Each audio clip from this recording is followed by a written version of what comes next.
Good afternoon. My name is Philip Albano, and I am manager of the Site Programs Department at Lions Clubs International Foundation. It's my pleasure to host this interview session this afternoon with select members of the Corporate Social Responsibility panel that just concluded. And here we hope to address matters with these panelists that may not have been addressed during the panel session, or we take this opportunity to dig a little deeper into some of the matters that were raised. And it's my pleasure to welcome Dr. V Raghunathan, who is CEO of the GMR Varalakshmi Foundation. Absolutely. Thank you, Philip. Doctor. Thank you. A few questions. And again, thank you for joining us. You spoke, I think, very eloquently about the importance of local partnerships, about involving local partners in your efforts. If you wouldn't mind, could you elaborate a little further about the importance of this? I would. You see, you need to understand that charity, philanthropy, and CSR have been the natural progression of the art of giving, if I may call it. Charity used to be something that you did for yourself to feel good about. Then you gave a reasoned approach to broader social ills, which became philanthropy.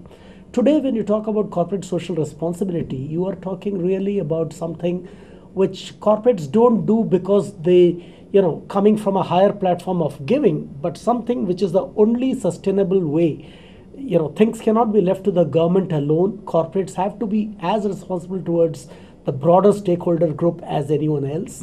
And the moment you bring it into that perspective, the stakeholders become one of your partners. And if they are partners, it's only right that you work with them and not at them. So I think that's exactly what I meant by saying that we have to work with the local communities. Understand, the communities actually know better than you and I do as to what their genuine requirements are, what their needs are. So we work with them to understand what is their educational needs, what is their health needs, and what are their livelihood needs. So depending on the strengths that they may have, for instance, in livelihoods, we may try to leverage on that to skill them further. And similarly, health issues vary based on the geography. So, we can't just have an omnibus approach to what we want to do on health. And the same thing could also be true for education. India is a big country. There are some places where there are good educational systems, some places where there aren't. Some places where there are schools, but approachability is a problem, like in hilly regions.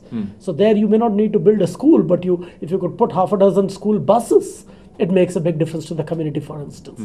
So that's what I mean by saying we work with the communities so that we understand their needs and try to work with them. And I think you said something that's very interesting that I'd like to explore further. You described your partners as part of a relationship. Yeah. So could you tell us a little more about what you may look for in a partner, their values, their structure? Is there something unique that you look for when you're engaging in a partner? All right. The partners who work with us in our programs, for example, obviously, it will be also their social engagement arms which will be working with us, where the goals are the same. For example, in a country of the size of India, skilling is always a continuing challenge. We have the world's largest population of youth, about 400 million, give or take, under the age of 25. So if these have to be skilled, there's no big difficulty in arriving at a congruence in the goal. So we work with the partners who have the same goal as us in terms of skilling, but they may set up, for instance, some of the infrastructure required. Like if it's a Leyland, Ashok Leyland, they give us a truck body and they train the trainers, and then our trainers take over from there. And these graduates who come out will be absorbed by Leyland. So that's a typical model, and we work with different corporates in that sense. So in this, there is a win-win for all the three parties involved, for the society, for the partner, and for us. So most partnerships that we work on have a similar kind of a model. And is there anything you particularly do to learn about a partner before you, say, formally engage in discussions? That's easy for us because as a very large infrastructure group, we have a whole lot of suppliers, groups, buyers, clients, consultants, and a whole lot of organizations that we work with. So we typically work with them very closely and try to build it into the business model For example, we do expect the engineering companies working closely with us that they will visit our educational institutions on an affirmative action basis, provided they meet their requirements for placements, for instance. So what we try to do is we understand the gaps in the skills from our partners, in the business partners, and try to fill up that gap with the community that we work with, in the hope that these students will be more employable. So that is already built into our bigger picture. And just so we're not getting too ahead of our audience, if you can say a little bit about the company, because you mentioned engineering and infrastructure and transportation. Perhaps before we continue, can you say a little bit about the company? I'll do that. We are called the GMR Group. Right. We are probably India's biggest infrastructure major. We have a presence into airports, energy projects, highways, and special economic zones, which is essentially urban development. Now, we are not builders. We are owner-operators. We build on the BOT kind of a model. The construction may be done by somebody else, but we are the owner-operators of these assets. So our footprints are always typically local footprints. We are disturbing the local communities for acquisition of land, whether it is an airport or a thermal project or a highway or an SEZ.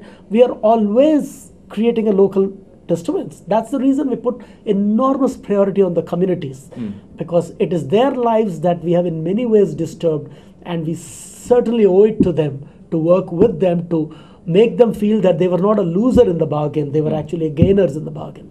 Thank you. Is there a particular project, back to the foundation for a second, is there a particular project or program that you're especially proud of? We have a very involved employee engagement program that we are very proud of, because we have a very strong belief that a company cannot talk about sustainable social responsibility unless its employees live it in their lives, because tomorrow's leadership will be today's workforce. So unless it's ingrained into them as a system, we can't really look at developing a leadership with the same mindset in the future. So we, even in our management programs and leadership programs and on a day-to-day employee engagement program, involvement in social purposes or projects of social purposes has a very high weightage.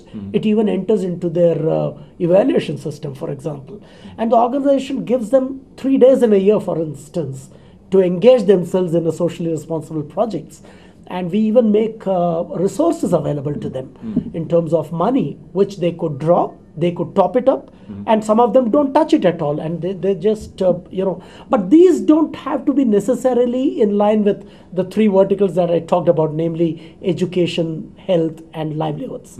It could be anything, except the only requirement being that there should be preferably at least 10 people working on the project at different levels of the organizational structure, so that there is that sense of community which is built into them, and they come to understand the realities of India, because it's very easy to live in a cocoon of your own and in a company which is doing CSR, but the employees have no idea of what the realities on the ground are.